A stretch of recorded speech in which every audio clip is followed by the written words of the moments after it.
Part 3। डूबी हुई द्वारका और आज भी जीवित द्वारकाधीश।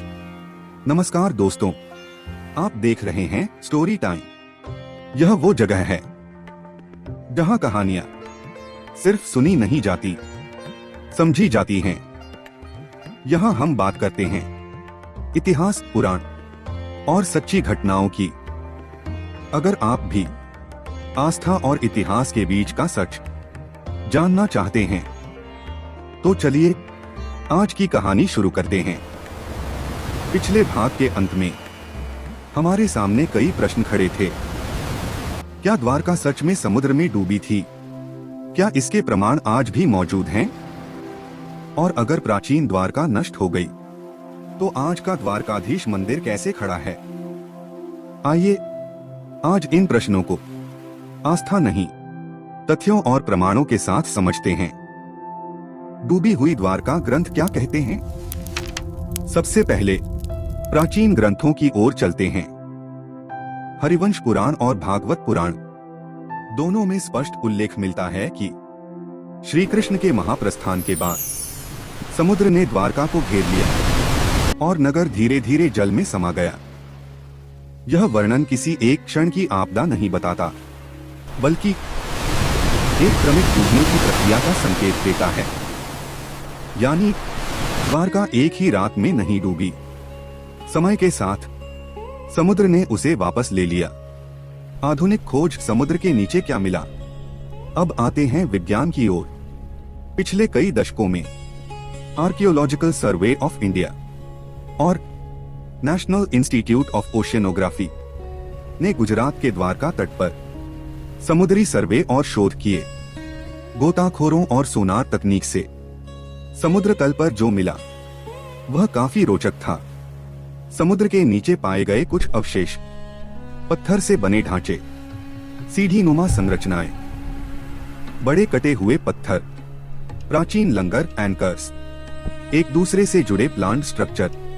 कई शोधकर्ताओं के अनुसार इन संरचनाओं की बनावट मानव निर्माण की ओर संकेत करती है।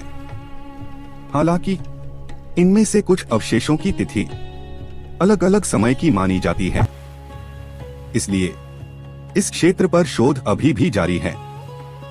क्या यह सच में श्री कृष्ण की द्वारका है? यहाँ एक महत्वपूर्ण बात समझना जरूरी है। वैज्ञानिक रिपोर्ट में सीधे यह दावा नहीं किया गया कि समुद्र के नीचे मिली नगरी निश्चित रूप से श्री कृष्ण कालीन द्वारका ही है। लेकिन शोध में यह कहा गया है कि यह क्षेत्र एक प्राचीन तटीय नगर के अवशेष हो सकते हैं, जो समय के साथ समुद्र के स्तर बढ़ने से डूब गया। और यह तथ्य पुराणों के वर्णन से काफी हद तक मेल खाता है।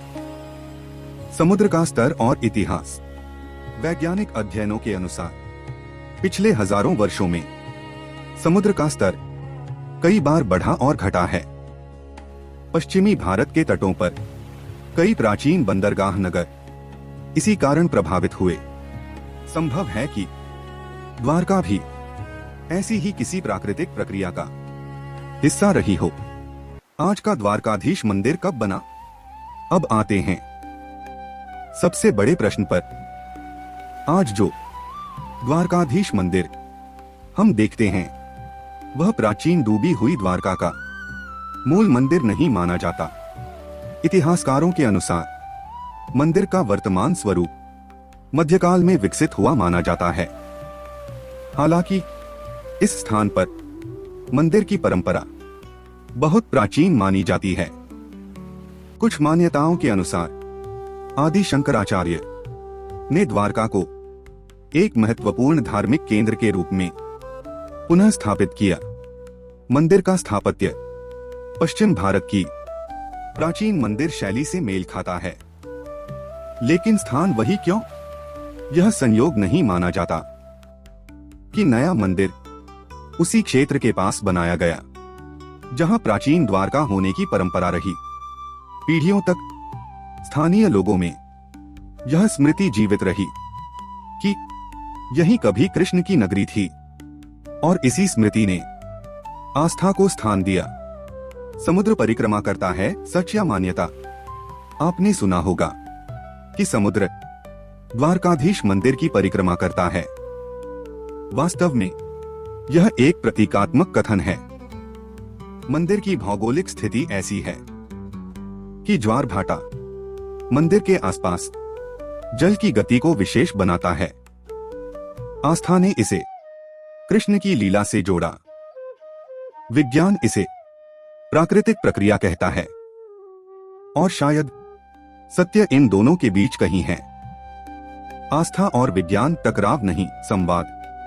द्वारका की कहानी हमें यह नहीं सिखाती कि आस्था या विज्ञान में से किसे चुने, बल्कि यह सिखाती है कि जब दोनों को ईमानदारी से देखा जाए तो वे एक दूसरे के विरोधी नहीं रहते। द्वारका सिर्फ एक डूबी हुई नगरी नहीं, यह स्मृति है एक युग की, एक दर्शन की और एक ऐसे चरित्र की जो समय से परे था। अंतिम शब्द, श्री कृष्ण चले गए, पर उनकी कथा नहीं गई। द्वारका डूब गई, पर उसका नाम नहीं डूबा।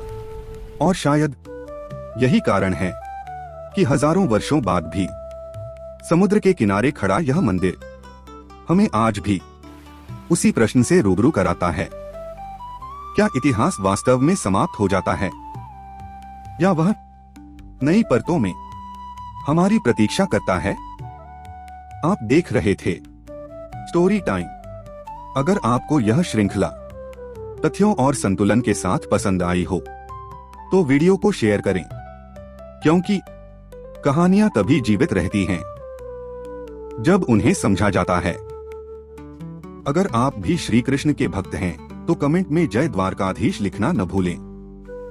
अगर आपको यह वीडियो पसंद आया हो तो इसे अपने दोस्तों और परिवार के साथ जरूर शेयर करें।